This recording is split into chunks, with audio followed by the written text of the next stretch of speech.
I'm Darren. I'm Derek, and this is the Double D Podcast. Finally doing a Night of Champions review. I can't wait for this one. This is going to be an exciting one. For those who have seen our latest interview with Eric Da Bomb Surge, this was a big night for Eric Surge. You were a little uncomfortable. I watched it back. You looked a little uncomfortable during that interview, and understandable why. Did you see the size of that guy? And you were finally outnumbered, which was so nice. If you haven't seen it, make sure you check it out. It's a great interview, and of course, like I said, this was a big night for him.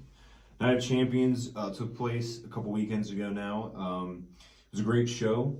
Thank you for everyone for coming out. It was actually, the crowd was great. There was a lot of people there. It was, as always, a very tense show for us. We always are so busy doing it, but we were able to get an interview beforehand. Unfortunately, though, one of the things that we forgot to do, which is completely on us, was announce who our Hall of Fame inductee is. For those that don't know, we have a Hall of Fame. Denham Blevins is so far the only person inducted into the Hall of Fame, and for weeks, months even, me and Darren have been going back and forth trying to figure out who was going to be in our Hall of Fame. He kept saying that he was going to make someone a part of the Hall of Fame, and then finally he just said, you know what, you do it, because for whatever, you don't have as much pull as you think you do, I guess. Well, no. You're not as convincing as some people might think. I tried. But you tried, and that's all that matters, A for effort. But I'm not against said person either.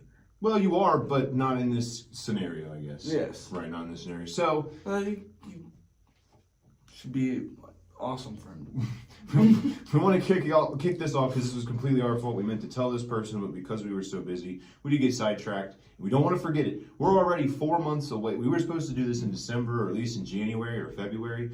It's almost April. We're getting very close to April. We're about 4 months off of this announcement. So finally, we're going to announce it. This is when this person's finding out too. We'll find out if this person watches our podcast or not right now. Ladies and gentlemen, the second inductee into the Double D Podcast Hall of Fame is none other than Sergeant Ledbetter.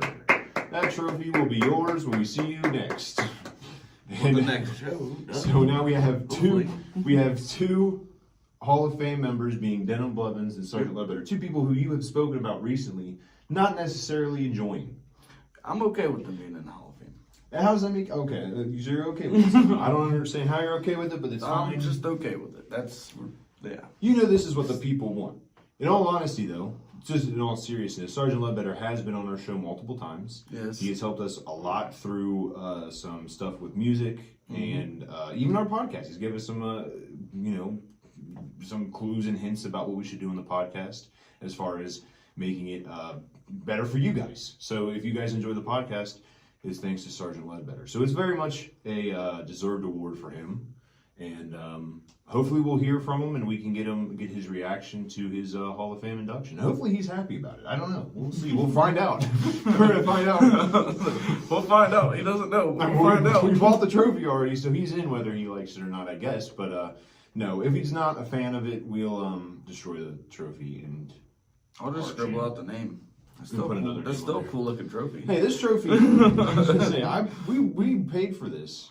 It was not cheap. It's still a cool little trophy. Yeah, exactly. Put that on your nightstand, right next to whatever other trophies that I'm sure Sergeant Ledbetter has. Denham's into his collection. Well, yeah, Denham's definitely, he's got a collection going with all the softballs and all softball championships and football championships from back in the day. Yeah, he put it on the mantle. So yeah, he's used to the trophies. Wanted to get that out of the way so we don't forget it again. I almost cussed. Trying to keep this family trying to keep this family friendly so we don't forget it again. So congratulations to Sergeant Ledbetter and thank you for all the help that you've given us. This is far from family friendly. Well, we're trying to be a little bit better. We're trying to be better. I mean, there's a reason this is a Shane Douglas shirt. I'm just going to do this, and I guess you guys can assume that's why the camera angle's so high, because I have a cuss word on my shirt. I have American flag. Rammstein merch. Just ignore this part right here. All right, so Night of Champions, let's get into it. This is a great night of action. Night of Champions is one of the flagship shows. Happened in Cleves, River's Edge is our home. Basically, I always feel like it's a home game. You know how it's like football teams have home and away games. Every place we go is kind of a home game, but this one definitely feels like our home base. It's like WWE's Madison Square Garden or AEW in Jacksonville or WCW in Atlanta. It just feels like our home base, where we operate from. So it's always a big show. And of course, every show gets kicked off by none other than the great Rick Toms, thanking all the sponsors, thanking everybody for coming out, getting the crowd hyped. And what would you know?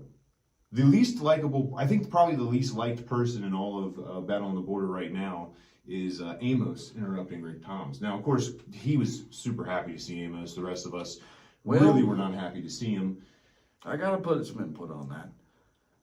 He messed with my man Rick.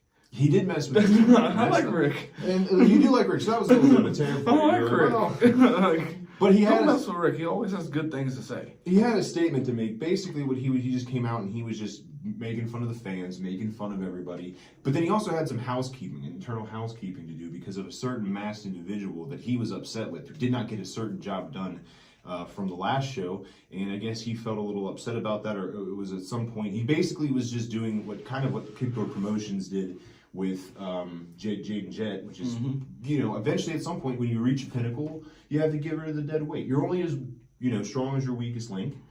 And I guess that's what this was. So Amos turned on one of the masked men. He had the other masked guy. So he called them Shadow 1 and Shadow 2, basically. And Shadow 2 was the one that we're going to say was the one that was attacked. And he was unmasked. Who it is, I don't know. I'm sure we'll find out. Because while that was going on, none other than Denim and Sergeant Ledbetter made the save. And of course, when that happened, Amos ran away, tail tucked between his legs like he always does. And they consoled with the guy. And then the match was supposed to be, at some point, Hooks, Sergeant Ledbetter versus Ryan Freeman and Jake Shepard. But Ryan Freeman couldn't make it and Hooks couldn't make it.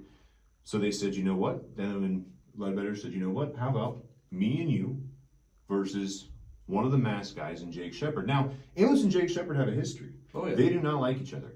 Which, again, I think is a question for you. These are two groups that you like the masked guys, you like Amos, and you like Kickdoor Promotions. How do you feel about them having a history with each other? They don't like each other so much. The craziest part is I still got to stick with my gut and go with the right side. What's that? Kickdoor Promotions. So now you're turning on Amos a little bit. You got to. Got to. Well, of course you can't sit there and stand for a person that's ran away quite a bit. Oh, so now you're seeing... Has done a no-show. So now you're seeing the side. At least Kickdoor shows up. Well, the no-show the last time, though, remember, he did still win. David Barnett Spector cashed in that. Yeah, but still. Ticket. So he was still there, but he showed up. You just don't like the way he's doing his business now. No. Kickdoor Promotions his business is a little weird. And Amos are a lot different. We talk Kickdoor Promotions, I mean, it's in their title. Kick the door down, do business. Amos is a little bit more methodical and he thinks about it. Yeah, a little too much, I think, sometimes. Gets in his own way, you might. Well, nonetheless, he is still hardcore or pure champion. He calls it the pure championship. Is it the hardcore? I don't pure? like that either. I still don't know. Honestly, I don't like the pure you love championship hardcore either. Like, you love hardcore. So. You don't cut out the best title for... So that was, I think we even mentioned that in the last review. You were like, well, okay, that was starting to get a little too much for me. That's a little weird. I mean, cut out one of the best wrestling that ever. Wow, okay. I love freaking hardcore. You do love hardcore wrestling. I mean, I'm still staring at.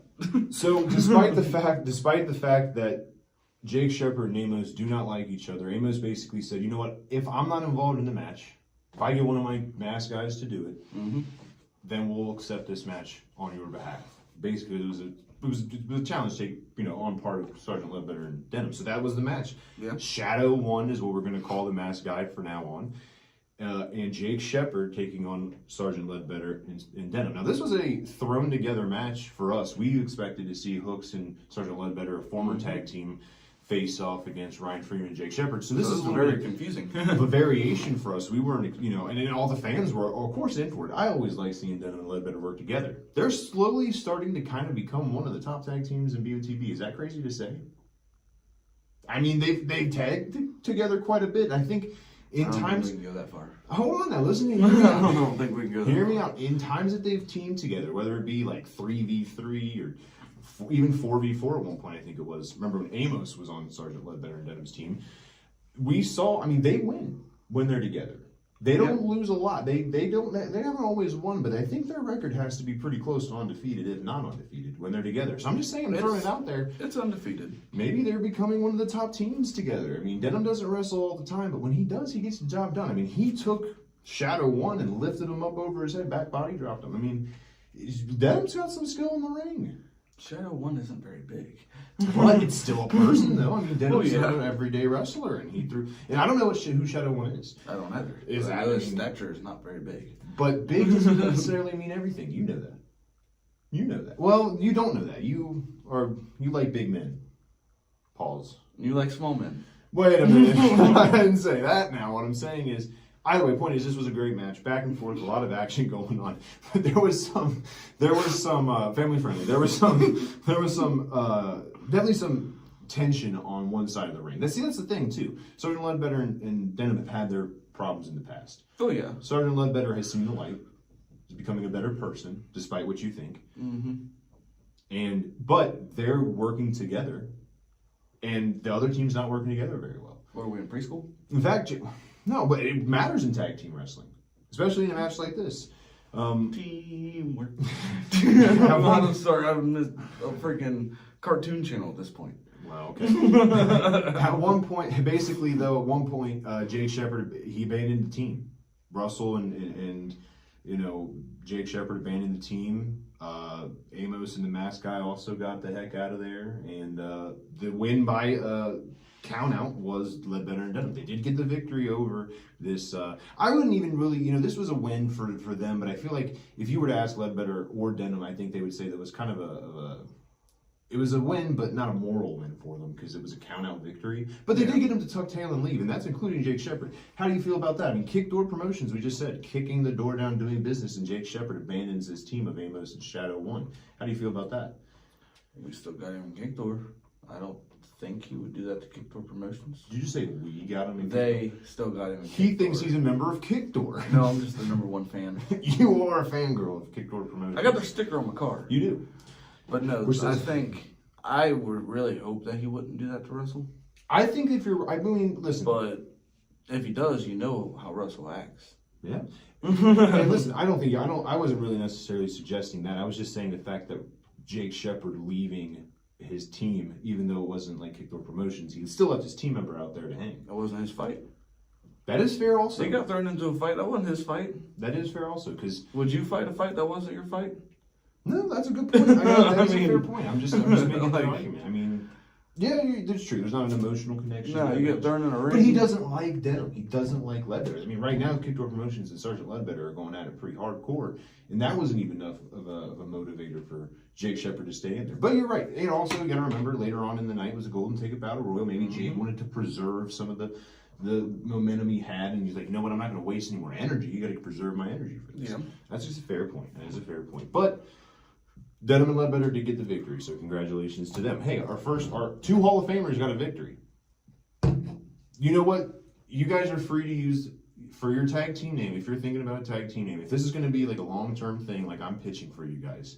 Maybe I'm a little bit of a fangirl for over you two right now, but feel free to use like the WWE Podcast Hall of Famers or something as your the Hall of Famers as your tag team name. I will copyright that. Thanks for giving me the heads up. Just imagine, I can picture it now. The WWE Podcast Hall of Fame versus Kick Door Promotions. That's perfect. That's what I want to see. Nope. So, hey, I'm to give you guys the idea. You go ahead and copyright it. You get in contact with the lawyers and get that written up. See how far that gets you. Pretty far. I'm a part of this team, too. Our next match was Justin Xavier versus Dax making his return. It's been a while since we've seen Dax and Dax. See Dax come back. Dirty Dax has been gone for a while. We haven't seen him in a very long time. But he's finally back, and he's getting a shot at the Zero Gravity Championship and against Justin Xavier. Now, you know how we feel about Justin Xavier. You know, you're not a huge fan of him. I am a big fan of Justin Xavier, and you do like Dirty Dax. Obviously, I mean, he has a pin. Oh yeah. See what he does is when he likes people that gives him stuff. Now, very granted, he had to pay for the pin, but still, he likes the fact that he has it, and he's ride or die. I like that. Honestly. No, I was glad to see Dax come back. No, it was good to see him come back, and this match was great. All right, if you like, it was very good, fast-paced action. If you like, what the Zero Gravity division is all about, then you'll like this matchup. And it was a great back-and-forth match. At one point, Justin Xavier hit a Poison Rana, which if you guys don't know what that is, it's a Hurricane Rana basically, but backwards, and it landed Dax on top of his head, and it went straight into another move. I mean, it was very fast-paced between these two. Oh, when they got into the ring, it was game on. I mean, we had to pay, we didn't even get to write down so much, we didn't get to write down so much because there was so much going on. I didn't want to miss it. I've said this before, but in this notebook that we have here, there's a lot of notes. And it doesn't mean that the match was bad if there's a lot, or it was good if there's none, or whatever. But it was so fast that I couldn't even write down notes. No, I mean, they were just moving. But if, then you had to keep track of them. Yeah, right. And Justin Xavier, of course, he had Bobby Fulton by his side, as always. You know how you feel about Bobby Fulton. We'll get into that later on. Yeah. Something happened with Bobby Fulton later on in the show. And I'm sure you'll have great and respectable commentary on. Look at you grinning over there. It was a great match, though, but the Dax, maybe that time away from BOTB was a little too much for him because Justin Xavier did get the victory in this match, making Justin Xavier, once again, retaining the title.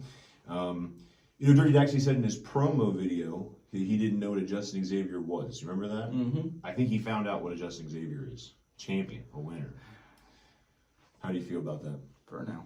For now. What do you think is next for Dirty Daxie? I mean, you got a loss. I don't know. I haven't seen him in a bit. Right before this. Yeah, I'm kind of, I'm not sure. It's kind of open in the air. I mean, obviously he wants to go for the title. Right. Got to just work his way back up. That's a given, but it may take a little bit before he can get up to that range of. Justin Xavier now, he's defended the title successfully 3 times? I think 3. 4 times maybe? I can't remember off the top of my head. It's been quite a few times now that he's gotten title reigns. Right? Yeah, maybe it hasn't even been that much now that I think about it. I know it's been at least twice. This was the second. Right.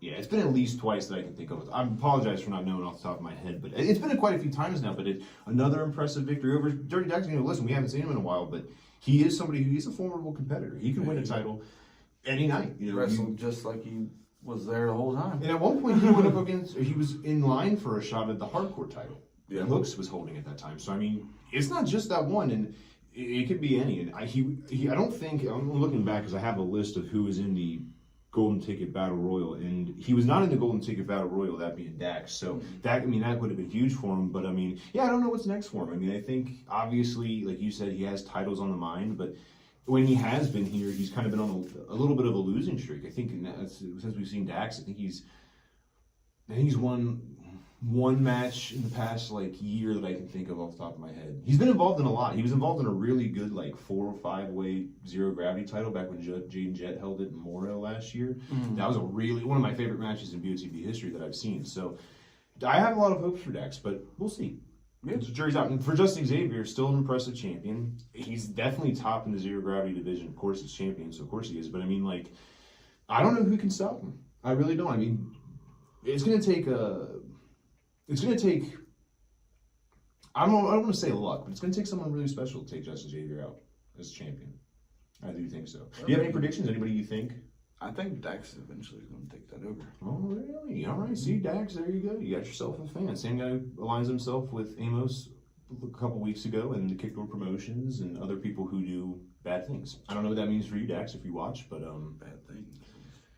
Good wrestlers. Underhanded tactics, as we like. You know what? That's what we should copyright.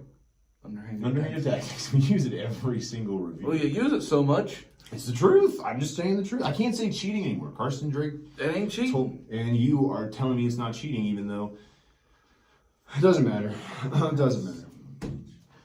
Yeah, we have some quotes written down here from the night. It ain't very family friendly, Derek. What the hell? Yeah, we're gonna have to.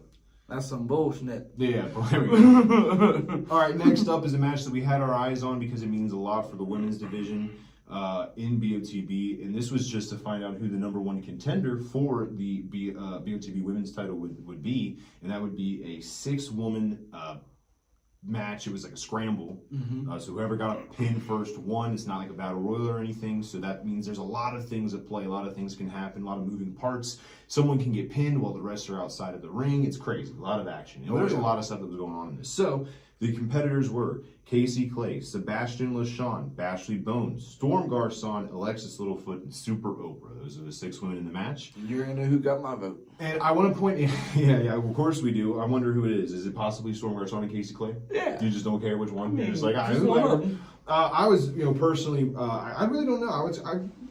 Bashley Bones would have been cool to see just because they don't like Kickdoor Promotions, and for the show, I was hoping that would be the outcome, just because then I get to rub something in your face. But I didn't really care either way. I was just ready for this great match. Now, it started off with, here's the thing. So for those of you who have seen the show, you guys know that Super Oprah, compared to the rest of these ladies, definitely bigger. Has a size advantage for all of them. So Super Oprah came out, and she also is very unabashedly her. She is, going to tell you how she feels about you. And she made fun of every single, which is this interesting strategy, I got to say, to go into, you're outnumbered 5-1, essentially, at that moment. Every woman for themselves, but I mean, 5-1 at that moment. And your thought is, I'm just going to make fun of everybody. She called somebody like ratchet, I think, said their hair was weird. I can't even remember all of what she said, but she made fun of all of them. And of course, when the bell rang, the bell had already rung, but when all 5 ladies finally got dissed, what do you think they did? They all went and jumped super rope. Yep. And that's one way to take it, you got to use the numbers to your advantage. That was very smart. The fans were really loving Bashley Bones and Oprah. Super Oprah's been around BOTB forever. Mm-hmm. Bashley Bones is a little bit new. Bashley Bones, of course, got the win over Casey Clay at New Beginnings, and we talked about that already. So Bashley's quickly getting fan support on her side. They're really loving her. Fights were going everywhere. Alexis Littlefoot, at one point, she's new to Battle on the Border. She's been wrestling for a little bit outside of Battle on the Border. This is the first time we've seen her. She went airborne at one point. She went over in between the ropes. I mean, the action was going everywhere. It's hard to keep track of what's going on. Me and Darren are standing up. We're trying to do this. We're looking around. Don't read my shirt. Don't worry about what it says. Tippy toes, looking around what's going on. It was going everywhere. But eventually, so the winner of the match was Storm Garcon. Also, side note to that, before we get there, I've mentioned before, we mentioned in the last show, I feel like we need to mention it, well, it was at the New Year's Eve Bash review. I feel like we need to mention it again. We go to Cleves a lot. Mm-hmm. Love the fans of Cleves. Mm-hmm. However, Battle on the Border is a family-friendly show. Mm-hmm. It is a place where people are supposed to come and watch professional wrestling. And respect. And we encourage, Battle on the Border has said this multiple times, and I say we because we do this podcast for them, so I feel like I can speak on behalf of them right now. Well, yeah. Battle on the Border promotes a safe place for everybody. It's about professional wrestling, and they want people to interact with the wrestlers, cheer, boo, yell at them, get in their head, try to get in their head of the people you don't like. Yep. However, respect is a big thing. Yes. There is no place for racism, homophobia, transphobia, anything, sexist comments. So if you are going to come to a professional wrestling show and say something that is racist, that is transphobic, that is homophobic, that is sexist, that is any of the other things that could be considered offensive, we ask you keep it to yourselves. Or don't bother showing up. I mean, security will be ramping up on this. It was hopefully never going to be something that Battle on the Border had to address. Unfortunately, it is a business where not random people, but basically random people can show up to your show and watch it. Yeah.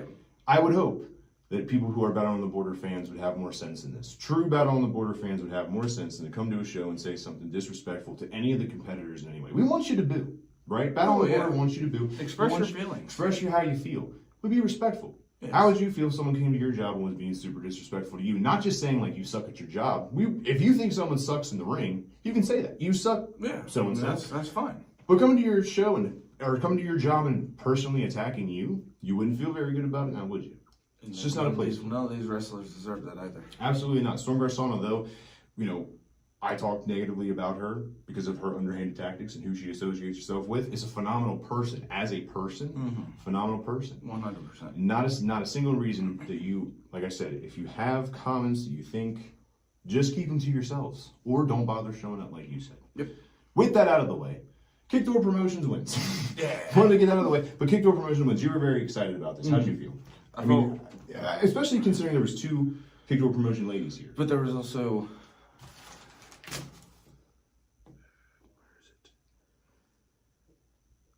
We're talking about what happens in a minute coming up at the end of this match. Yeah. Right. We'll get to that. So I felt weird about it. The fact that there was 2 Kickdoor Promotions people in it. Obviously, at the end of the last, or with Casey Clay and Bashley Bones, when they had their match in New Beginnings, there was a little bit of an incident where Casey Clay hit Russell Actiful Bland with the mirror, shattering the mirror, and there was a little bit of dissent shown. And even in a promo that was shot, we kind of saw the move makers kind of like consoling Casey Clay and being like, hey, it's okay. And then Storm Garcon and Jake Shepard were kind of like, got to get your head in the game. We got a match to come and win. Like, get your head in the game, otherwise you'll be out. Yep. It seemed like there was a little bit of a rift there for Casey Clay. She knows the move maker. She's obviously been in Kickdoor Promotions since Kickdoor Promotions has began here in Battle on the Border. So it seemed like there was a little bit of a rift. And that rift started post-match. So Casey Clay obviously was lost in this match. There was a moment in the ring where Kickdoor Promotions were confronting Casey Clay. And Casey Clay walked out. Yep. Walked away. And Quit. it was no surprise at all. It was no surprise at all that they attacked her. So Storm Garcon immediately As they should. As they should. Now, you were a huge fan of Casey. Now, how do you feel about... How are you going to just walk out on them? Well, but you have to understand, they were being very rude, mean to Casey Clay. They made it very clear. Storm Garcon has not won every single match. No, but she's there. But she won this one, I guess. But Casey Clay, I mean, I feel like Russell had this in mind because of that mirror incident. I think he let it get into his own head and said, you know what, we need to get her out of here because she's becoming a liability. And that's fair, I guess, but there's better ways to do it than attacking people. You got to eliminate the problem somehow. They did it to Jaden Jett. We haven't seen Jaden Jett since, I don't believe. Casey Clay was attacked. Now, that wasn't all that happened. The move makers, Gigi Jacobs and Apollo Costello, did come out to make the save and help her up and escort her back to the back. But how can you? So that's 2 members now. It started off, the original was Jaden Jett, Casey Clay, Storm Garcon. 2 of those people are out. Ryan Freeman replaced one. And is someone going to replace Casey, or is this the new group? And what do you think? You seem to be like you said we earlier when referring to Kickdoor Promotions. So do you have some insider information? I don't have any insider information what they have planned. You just have something on your card. But I see the simple fact of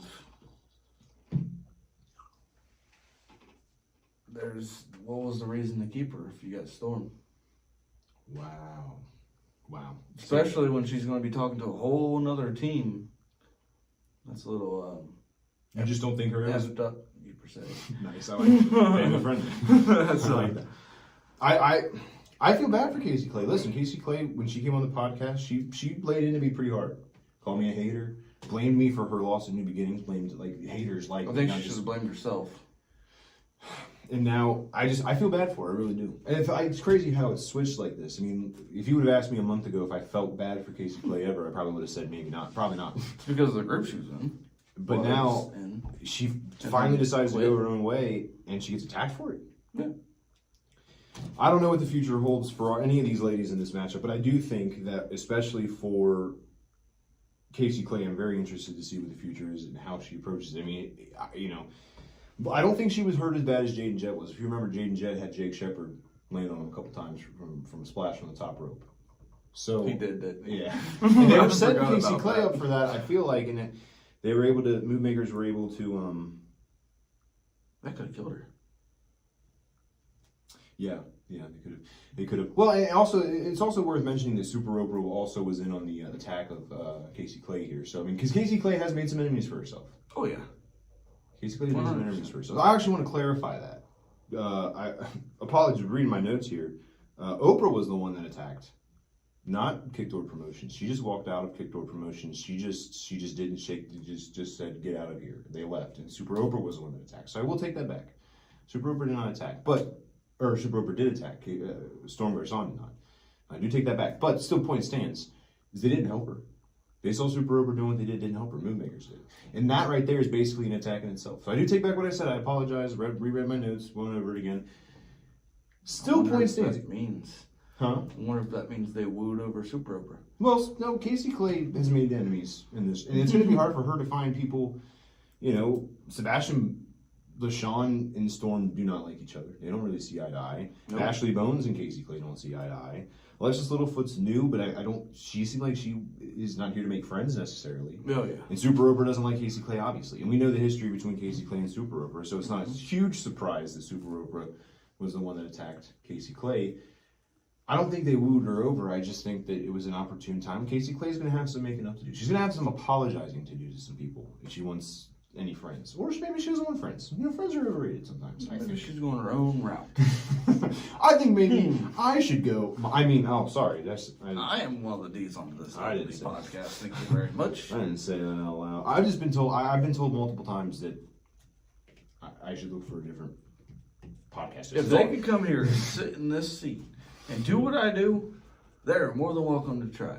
Okay, fair enough. All right, so the next we'll even sub one in.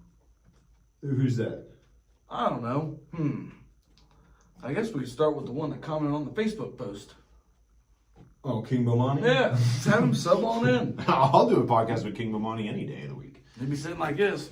You don't have no fucking room to even be on camera. What are you trying to say about King Bomani? He's a big dude. He's a big dude. Speaking of King Bomani, this is a great segue for our next match. So, Surge, obviously, Another big dude. a big dude when we interviewed him. At New Beginnings. He'll be on the podcast too. Fucking. Yeah, that's why we had to scoot the thing back 30 feet just to do the interview. Otherwise, we'd been cut out. Yeah, we would have been. That is true. That is actually true. A little behind the scenes. Yeah, that's true. So Surge comes out to address the crowd because, of course, he was not at New Beginnings. And at New Beginnings, King Bomani lost that triple threat for the world title, and he quit. He was at the show, King Bomani was. He was in the crowd. Yeah. A King Bomani chant started going to Surge, basically. He told us in the interview, and he said in this thing, like, he doesn't really know what the future is, but he is not letting go of, Spectre Enterprises. He wants those tag team titles back. And he was basically trying to, like, win King Bomani back over, basically saying, like, I know you quit, but, like, I want these tag team titles. Like, and tonight there's a Golden Ticket Battle Royal. Like, maybe we can get to, trying to win. But, of course, at that exact moment, Caden Francis and Cake Monster, which I believe was called Oh So Good, I think their tag team name was. I can't remember. I believe it was Oh So Good. But either way, Caden Francis and Cake Monster came out and interrupted him for some reason, basically saying, like, we want to take, like, we're also in that Golden Ticket Battle Royal, and right now you don't have a partner. Like, we can take you on right now on our own. And so it was a 1-on-2 handicap match. We don't see very many handicap matches in Battle on the Border, and really with Surge's size and with the crowd behind him as much as they are, it wasn't really a handicap match. No, I think it was fair. Yeah, it's kind of a fair fight. I mean, Kick Monster's a big dude. Caden Francis, very talented. Let me see this real quick. Okay, I was just thinking, is it Camden or is it Caden? I think it might be Camden Francis. Either way, point is Francis. I apologize, I didn't write down first names. We were in a lot of heat. We were in heat of the moment. But either way, point is, Cake Monster and Francis were taking on Surge in a handicap match. And Surge got the victory somehow. Now, King Bomani was kind of quasi-ringside. Like, he was in this crowd and then kind of came out to support and, make sure that things were going fairly and got the crowd behind Surge when they needed them. And listen, 2-on-1 is always tough. But Surge did get the victory. And that's a huge momentum boost going into the Golden Ticket Battle Royal, I imagine. So congratulations to Surge there, and we'll see what happens in that Golden Ticket Battle Royal. Oh, most definitely. We know what happens. Yeah, I was just having to read. I couldn't remember for a second there. I'm like, you didn't remember who won? Oh, of course you don't remember who won. Of course you don't remember who won. I slept since yesterday. Yeah, right. Hey, can you even qualify that as a win? Okay, we're not getting into that. We'll get into that later. We're not even going to start. Let's move on, though. But it was a great win for Surge. And listen, I think Cake Monster and Francis, look, they went into this. I think they were making a statement. We know that Surge is one of the biggest superstars in Battle on the Border right now. He really is. I mean, size-wise, and the crowd loves him. I mean, when he comes out, the crowd goes nuts for this guy. It's a statement to come out and be like, you know what, we're going to go to the biggest guy. It's kind of like what I've heard prison is like. You hear about people who go to prison, they're always like, you go after the biggest person first. Mm-hmm. I feel like that's kind of what their thought process was. So just because it went after Kong? Well, no, I'm saying that Cake Monster and Francis were thinking, like, let's go after Surge. I thought you were meaning like Surge going after the biggest guy. There is one other person that's bigger than him. Surge is in the top 5 of the biggest people. I feel like if you're in the top 5, one other person that's bigger than him. There's a couple. I mean, he depends on how you decide to define big, but yeah, there's people bigger than Surge. But Surge is. I think that this was the point, though, is that he went. I think he. I think their thought process was, let's go after the biggest guy in the yard here. Probably. I think that's what it was. So the next match was supposed to be for the women's title. It was supposed to be Malia Asaka, who was the champion, against Shauna Reed. Unfortunately, due to whatever the reason may be, Malia Asaka was unable to show up, and because of that, she relinquished the title, which means the title is vacant at this moment in time in the show. So that means, listen, it sucks that happened. Malia Asaka won the title at New Beginnings from Shauna Reed, I believe it was, like 2 years ago. So it's unfortunate that the title reign had to end this way. But ever to be the ones to adapt, Battle on the Border decided that, you know what, that match that took place earlier, that 6-woman scramble, there's a vacant title, Shauna Reed's here. Let's make that the title match. So although we lost the champion in Malia Asaka, we now have our new champion, or we will crown our new champion between Storm Garcon and Shauna Reed. Now this made us, like, you're a big fan of Victor. We know how you feel. And I'm a big fan of Shauna Reed. So this made me feel like this was the first match that truly, for us, felt like it was me versus you. Like, yeah, pretty much. And a match that I was super excited about Shauna Reed and Malia Asaka. It's unfortunate it played out this way, but good for Storm Garcon. I mean, hey, Storm Garcon gets a chance. She worked hard and deserved it. Exactly. Gets a chance at the title. So it was a great match, a lot of back and forth action. There was some underhanded tactics, of course. Because Of course there was some fucking... Of course there was... You mean... Let me see what the underhanded tactics were. You said... Hold on. Let's see. You said the bad word there. We're a family-friendly show. We talked about this. There was Storm. Listen, Russell Actiful-Bland was out there. You know when Russell Actiful-Bland's He's out allowed there. to be out there supporting his teammates. A support is one thing. Grabbing an ankle I didn't see that. Distracting referees is another thing. Where'd that Or happen? using a bat in some cases. Or trying to get Casey Clay to hit Bashley Bones with the mirror. That went awry. But I'm just saying, you can admit those are not. You're just playing like, what are you talking about? I don't know. But you know what happened. I seen a good, fair match, is what I seen take place. Well, the point is that Reed did not fall for it. Shauna Reed did not fall for it. At one point, she even took out Storm and Russell at the same time. And right here, you wrote down badass move by Storm. So that. I can't specifically remember what it was. No, I do remember there was a badass move. We're trying to write down stuff and trying to watch. I'm not making fun of you. I'm saying that there was a badass move by Storm. So again, proves in the pudding. This guy actually is a huge fan of Storm. It's not like we're not playing around here. No, I literally enjoy watching Storm wrestle. She's very good. Right. Very great. Not good. She's great. Great.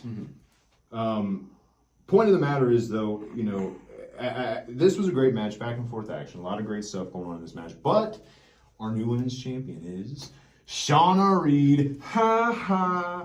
Shauna Reed gets the victory. She is the 3-time women's champion in Battle on the Border, the first ever 3-time women's champion in Battle on the Border. Is there a limit on how many good times somebody gets? You can win that title 100 times, baby. It doesn't matter. 3-time women's champion. Storm couldn't get the job done. She did try. She gave it her all. It was a valiant effort with some help. Valiant effort nonetheless. With some points. Okay. Valiant effort plus some help. But the point is, Shauna Reed did get the victory. Well, yeah. Well, we're putting Storm in the Hall of Fame next year. Hey, well, hold on. You have to tell me about this. Nope. I'm the other half. We can't just decide. You decided this one. We have to. No, we agreed on the last two. We agreed on the last two. We have to agree. And the Storm one, listen, maybe we'll see. That's next year. That's 2025 that we have to worry about that for. So we have that comes a lot quicker considering this is 4 months late. We have a whole other 8 months to decide. I'm not 8 saying months turns into 4 late. It is on the table. I'm not saying Storm's not. I'm just saying we have to agree. You can't just go out here and say this on the podcast and now if Storm doesn't win it for some reason, then I'm gonna be blamed. I'm gonna be the one that's gonna be rigged. Okay, but we're gonna talk about that. Underhanded tactics. We got some podcasts, underhanded tactics. All right, that's a good one. I can't even. Fucking. Hold on. Just read the names. Hold on. You know what? We're going to take a break. We need to take a break, apparently. All right, so moving on. We finally calmed down a little bit, I guess. Moving on. This is the world title match between Craven and Paxton Calloway. Now, Kyle Craven won the triple threat battle royal to get this title shot back at New Beginnings. Remember, that was against Bomani and against Van Fulton also. And so Paxton Calloway, of course, has Bobby Fulton on his side, and the dungeon has Craven has the dungeon. But wait a minute. A legal document was created somehow out of thin air. I don't know how legal documents work. By the way, you put the camera awkwardly out of frame in this. I'm very, very on the edge of the frame here. I just noticed that for the first time. I think that's intentional. Would you like to set it up next time? No. Then why do you complain now? Back to because I'm gonna craft a legal document up and tell you. You're lucky. What are you trying to do? You don't know what you're doing. That's already bigger. Damn. All right, yeah, that's the only reason you're Also bigger. You sit taller. Anyways, but somehow we're trying to do a show here. All right, It's a Darren show. Oh, That's what I think your new name's going to be. you're trying to make I'll it. draft that document up. Well, you can ask the dungeon how they did it, because somehow a legal document was set up in whatever county Cleves is in, Hamilton County, I believe. I'm not sure. But anyway, they got a legal document set up saying that Bobby Fulton would be banned from not just the ring side, but from the building. He wasn't allowed in the building. He had to escort the premises immediately. I don't know if Bobby Fulton really listened to that, because he just went backstage. I don't think Bobby Fulton listens to that. Probably, I mean, according to the referee, it was a real legal document, an actual legal document. We didn't see it, so I can't confirm nor deny it. But point is that Paxton Calloway was now basically, this match went from like 3-on-2 to 3-on-1 with the outside interference. But Paxton's so big and the crowd loves Paxton so much, we talked about that before. It's not really a handicap. It still is, though. The numbers game catches up to people. Could have caught up to Surge earlier. Now it can catch up to Calloway here in a world title match. That's huge. I mean, if the world title were to get defended, how do you feel about the Dungeon's actions? You become a Dungeon fan lately. How do you feel about the actions? I'm happy to see him up there. You're also not a fan of Bobby Fulton. You made it very clear how you feel about Bobby It's Fulton. his underhanded tactics. Okay. Have you not seen him? No. I've seen some. He is doing what he has to do because of who he's facing. And who else is? No, Every other person. It's not the same way. He goes into these matches. He doesn't go into these matches looking for reasons to. That's some. Just say it. You already said the F word once. That's some bullshit. All right, so this match now is underway officially, and That's of my course, new favorite words. huh? That's my new favorite words. That's some bullshit. Mm-hmm. I even quoted you. We'll put that on some merch. We'll get some merch, get it out to you guys. No, but it was I mean, this was a match I was looking forward to. I mean, listen, as much as I don't like how Craven is, because I mean, you have to imagine also, you have to remember, Craven went straight from Army of Destiny, a group that did things they had to do in order to win, to the Dungeon, which is basically the same thing. But I would argue that maybe this group has moved a little bit faster, because I mean, they've only been around for like a year. More powerful. Yeah, now they're already in a world title match. So, and they use They the must numbers have done smart. something right. Yeah, they did. I'm for sure. I wrote down that Adam Rorgis was cheating. I meant underhand. I meant Rorgis was doing what he had to do to win, air quotes, not cheating. He would never do that. You gotta apologize to him. I am a pop-up. No, I'm not. He probably doesn't watch the show. You think the Dungeon watches this? If he does, I hope he sits on you. That's on me. Okay, well, because that's what I wrote down. I don't know what that means, but yeah, that's what I wrote down. But here's the thing: Paxton Calloway may not have had the numbers on his side. May have looked like at first glance that this was going to be a tough uphill battle for Paxton to climb. But when you're as big as Paxton is, you don't even have to climb the mountain. You can just grab the top of that thing and lift yourself up on that mountaintop. That's what you can do right there. That's right. Come on, I know what you could do. What's that? What's that? You can get on that mountain and jump right off that mountain. Wow. Paxton, you were mad that I That's came up what with you that. could do. That was so good. I came up with that. Maybe Paxton will lift you up there for you. He probably could. Paxton Calloway was able to get the victory over Kyle Craven and retain that world title. See, this is the proof that I've needed that he doesn't need Bobby Fulton. Bobby Fulton is there to bring out the best, to teach. Mm-hmm. Right? All these people, Avery Hertz, Justin Xavier, Paxton Calloway, all these people who are underneath that umbrella of Bobby Fulton are not there. He's not there to ensure a victory. He's there to help, and he has taught Paxton. And Paxton's also naturally talented.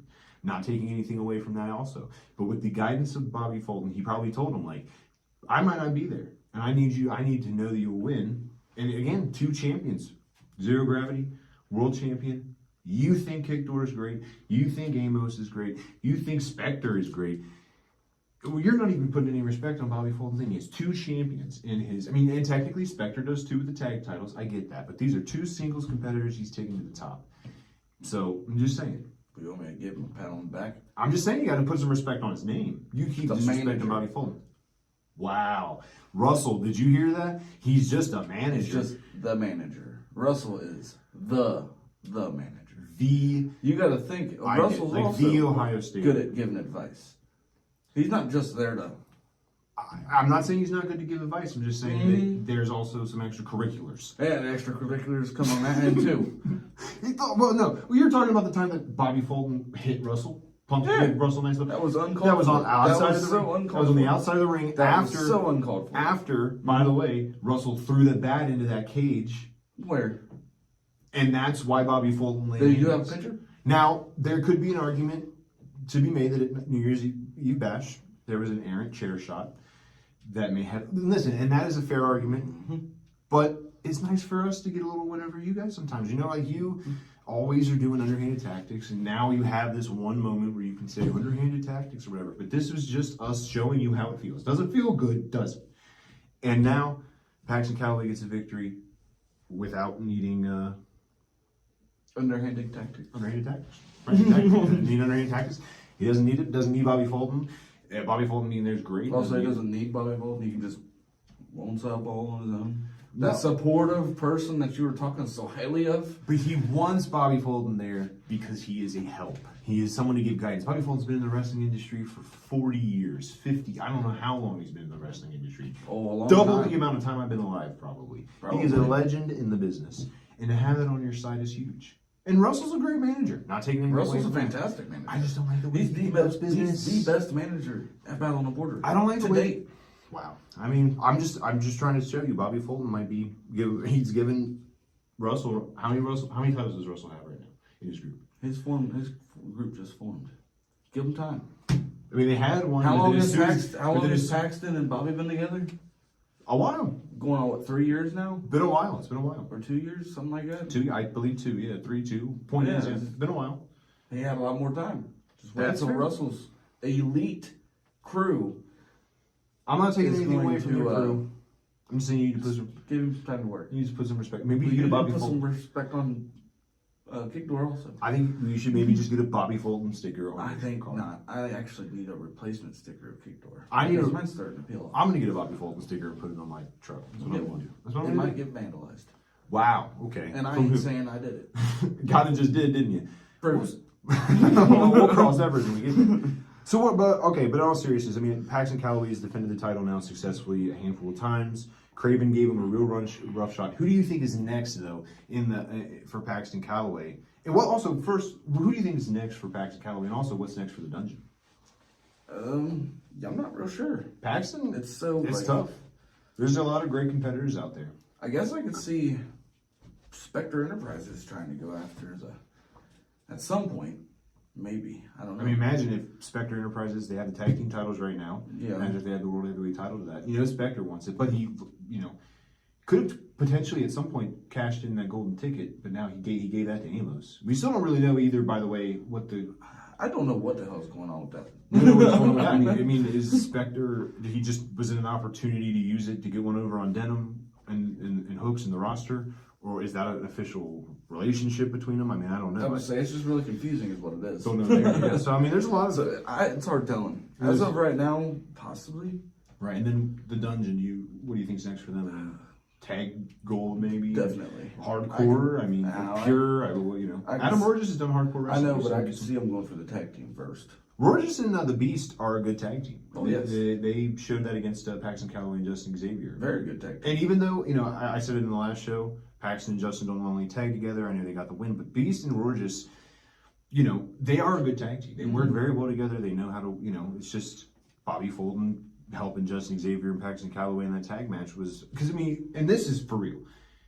Take Justin Xavier and Paxton Calloway, not normally a tag team, but give them Bobby Fulton as a manager who's a tag team legend. Mm-hmm. That automatically, there's a lot of chemistry there. I mean, I'm sure they were working for, boot camps and stuff for weeks, game planning for weeks for that.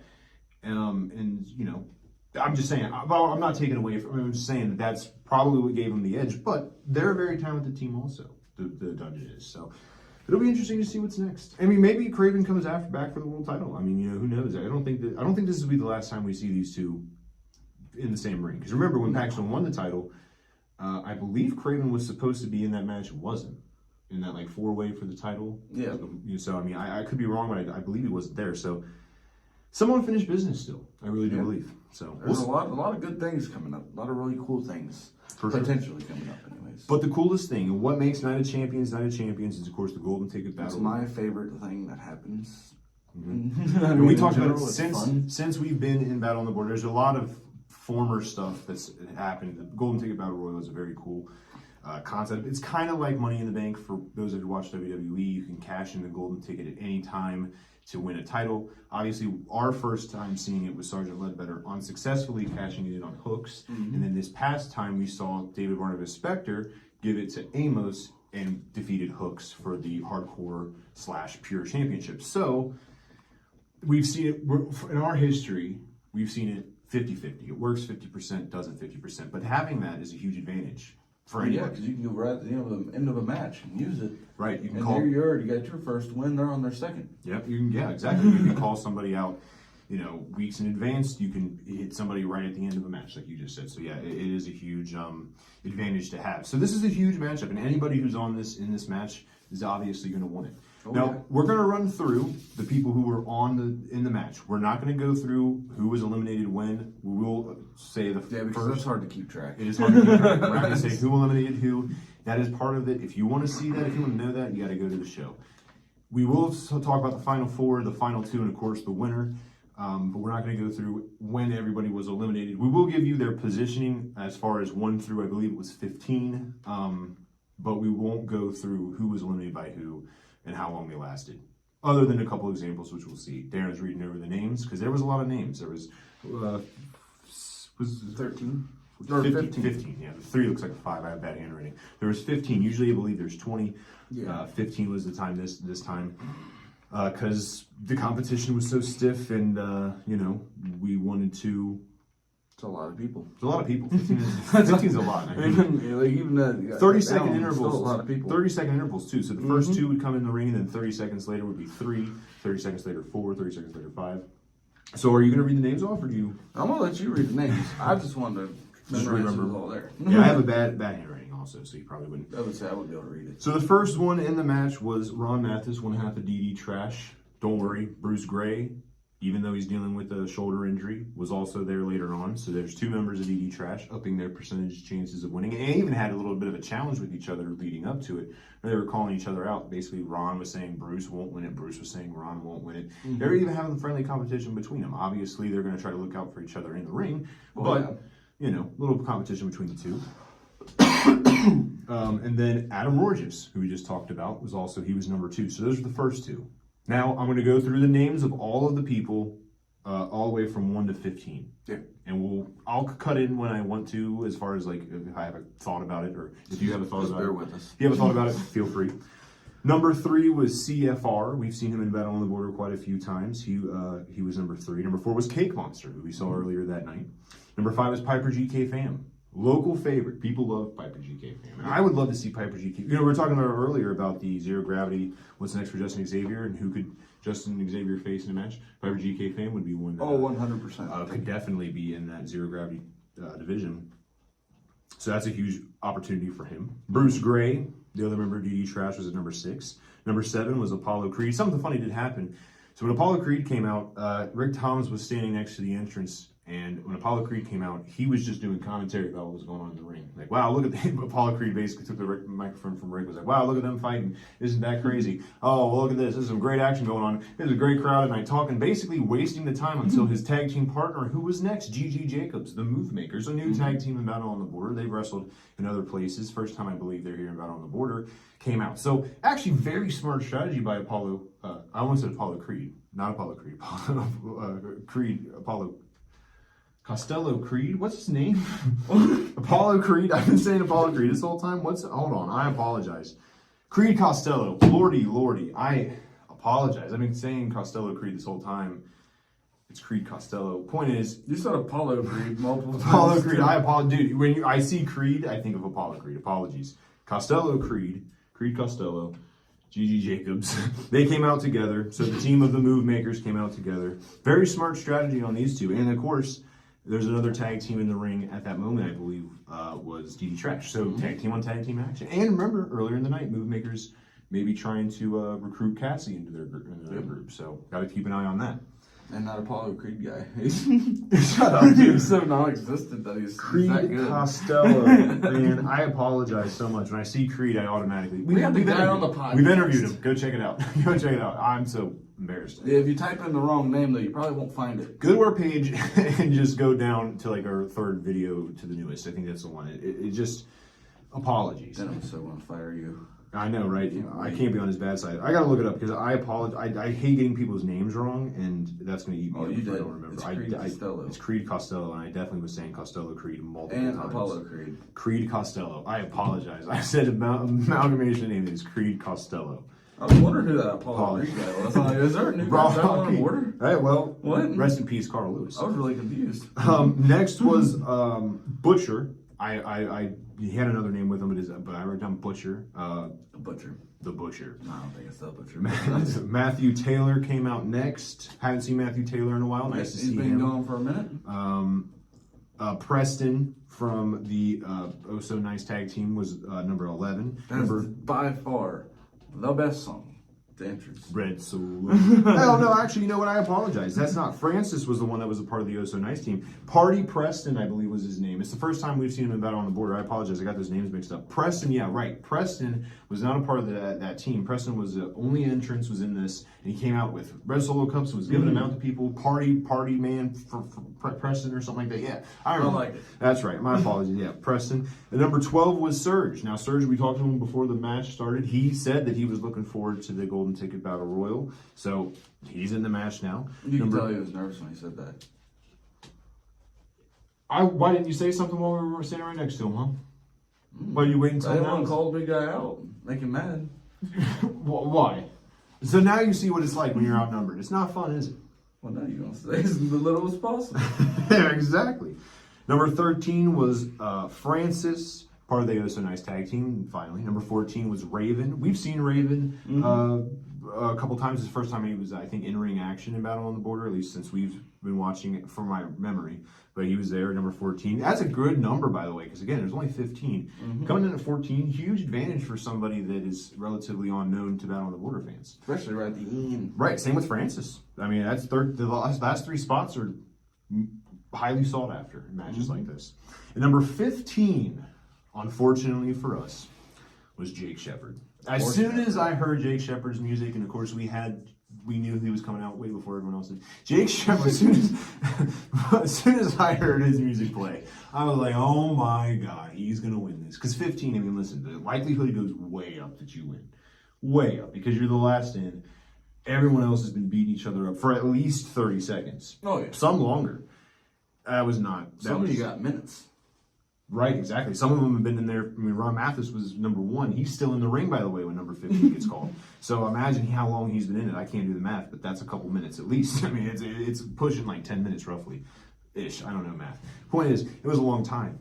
So now all 15 have been out there. Some have been eliminated throughout this. Obviously, not all 15 were in the ring at the same time, but those were the 15. The final 4 were Piper GK Fam, Jake Shepard, of course, Ron Mathis.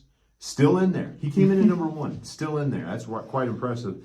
And then Eric Surge. Now, that's some bullshit. if you notice right here, yeah, right. That's why you wrote that down because you notice that Jake is kind of outnumbered here, 3-1. There's 3 people in there who maybe don't like Jake so much. Yeah. Ron Mathis, of course, has a tag team partner, and Jake is a part of a tag team with Ryan Freeman, so that's potential crossover there. Surge, we know the history. I mean, every Surge does not like Jake Shepard. He doesn't like anybody in Spectre Enterprises. He wants those tag team gold. So, and then Piper GK Fam, he's kind of, I feel like, out of the 4, maybe the wild card of the group, just because of all the people who were there. I respect Piper GK Fam a lot, but I just think out of the 4, it's like the one that's like kind of like the outsider.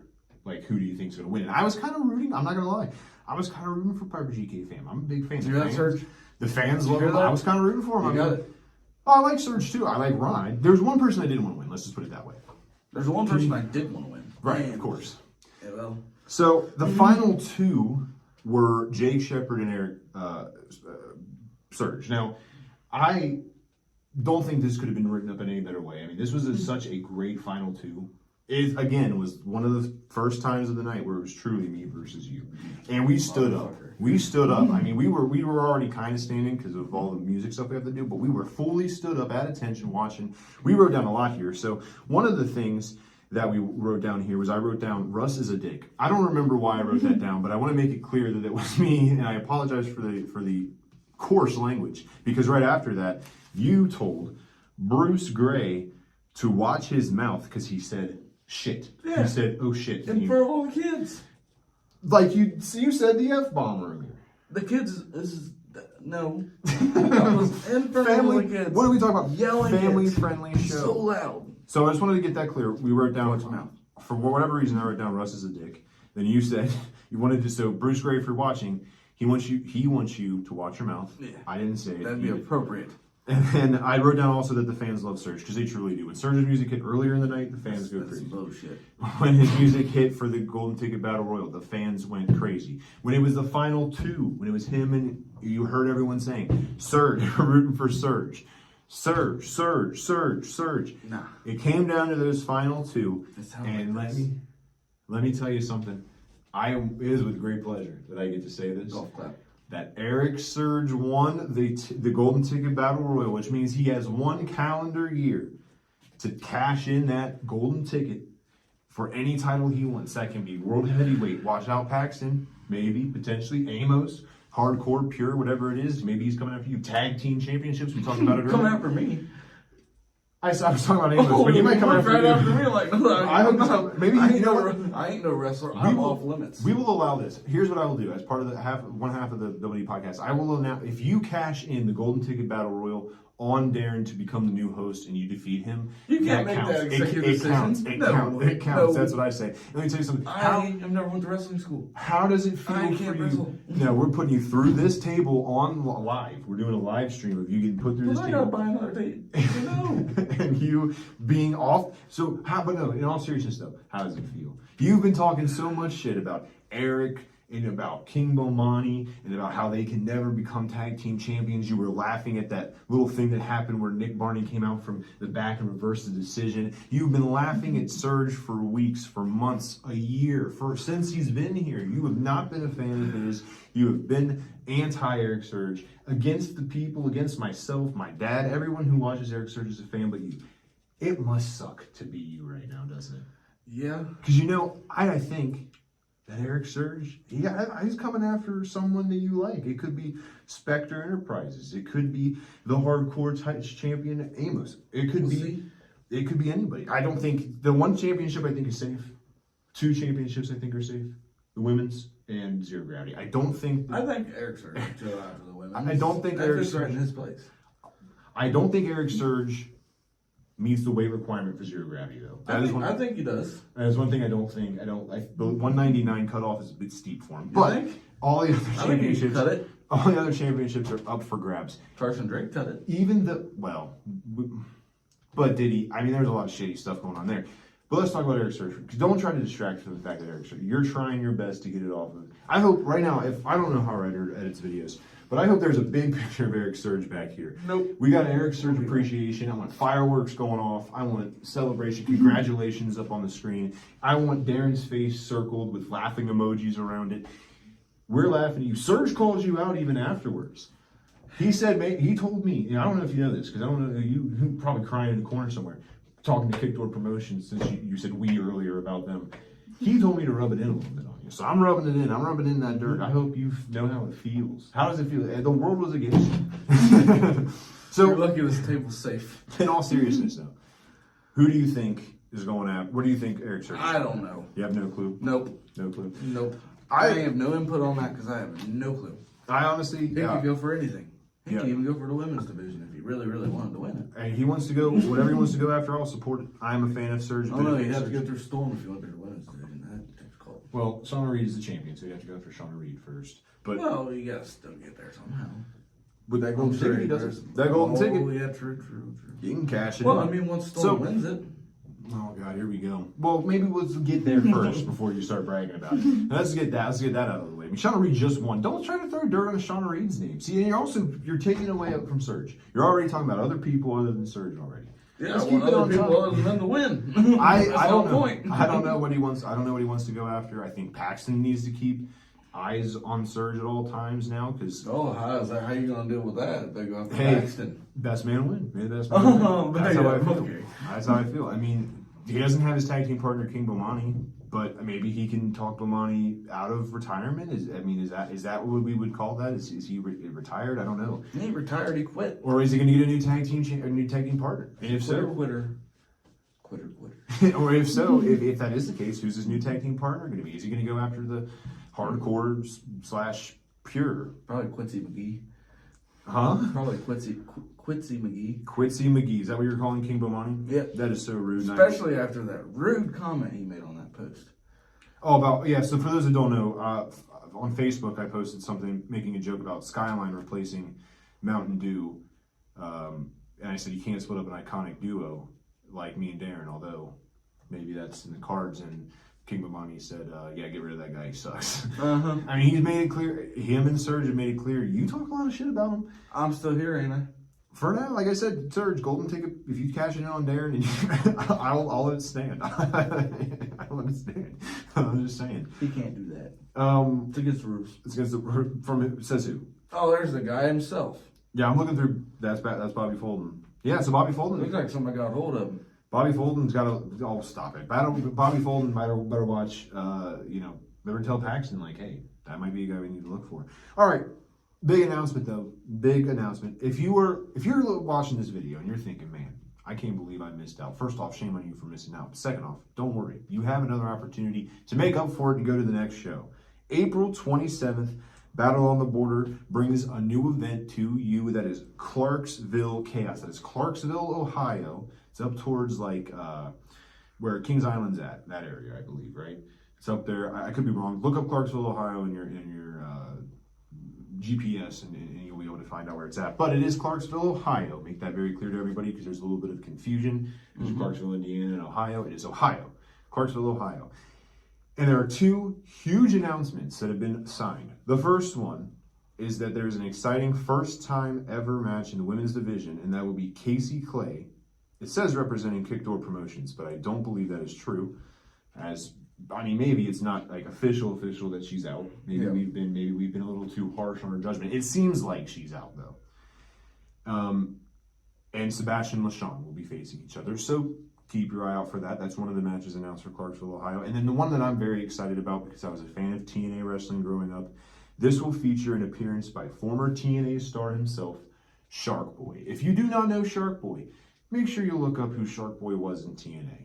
One of my favorite, I have a picture of myself as a kid who took a picture with a fan dressed like Shark Boy because Shark Boy wasn't at the actual event, so I did the next best thing I could.